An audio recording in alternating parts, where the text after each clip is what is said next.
Friend, this is Sudhir Shivam. Welcome back to my YouTube channel. और friend, आज के इस वीडियो लेक्चर में हम कुछ एडवांस स्ट्रक्चर को सीखने वाले हैं। फ्रेंड, आपने इस प्रकार के सेंटेंस तो जरूर सुने होंगे। मान लीजिए मैं आपसे बोलता हूं फिलहाल मैं स्कूल नहीं जा रहा हूं, या फिर मान लीजिए मैं आपसे बोलता हूं फिलहाल मैं तुम्हारा इंतजार नहीं कर रहा था।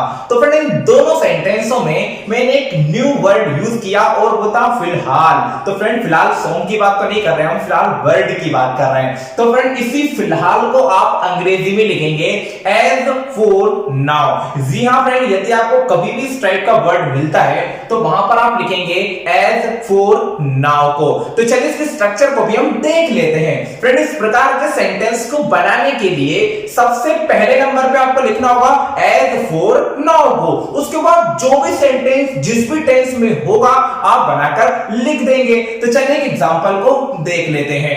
मान लीजिए मैं आपसे बोलता हूं फिलहाल मैं मोबाइल नहीं चला रहा हूं, तो इससे आप अंग्रेजी में बोलेंगे as for now I am not using mobile. फिलहाल मैं तुम्हारा इंतजार नहीं कर रहा हूं, तो इससे आप अंग्रेजी में बोलेंगे as for now I am not waiting for you. फिलहाल मैं अंग्रेजी नहीं सीख रहा हूं। As for now I am not learning English. फिलहाल मैं तुम्हारे लिए खाना नहीं बना रहा हूं। As for now I am not cooking for you.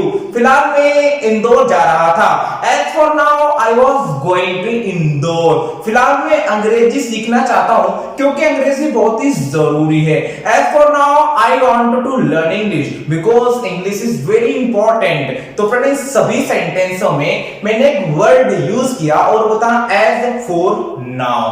तो फ्रेंड, आप इजीली इसको यूज कर सकते हैं। मान लीजिए आप ऐसा भी बोल सकते हो फिलहाल वह 2 दिन तक यहीं रुकने वाला है, तो आप इसे अंग्रेजी में बोलेंगे as for now he is about to stay here for 2 days। 2 दिन के लिए। फिलहाल मैं 2 दिन के लिए इंदौर जाने वाला हूं। As for now I am about to go to Indore for 2 days। तो फ्रेंड, इन दोनों सेंटेंसों में आपने एज फॉर नाउ का यूज कर लिया।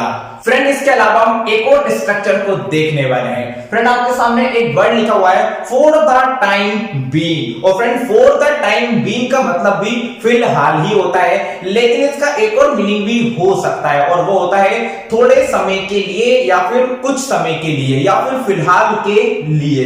तो चलिए इसके सेंटेंस को भी देख लेते हैं। फ्रेंड, इसको आप चाहो तो सेंटेंस के आखिरी में यूज कर सकते हैं। मान लीजिए मैं आपसे एक सेंटेंस बोलता हूं फिलहाल वे यहीं रुकेंगे, या फिर इसको ऐसा भी बोल सकते हैं कुछ समय के लिए वो यहीं रुकेंगे। तो इसे आप इंग्लिश में बोलोगे they will stay here for the time being. Friend, यदि आपको वीडियो अच्छा लगे तो लाइक कर दीजिए और चैनल को भी सब्सक्राइब आप जरूर कर दीजिएगा।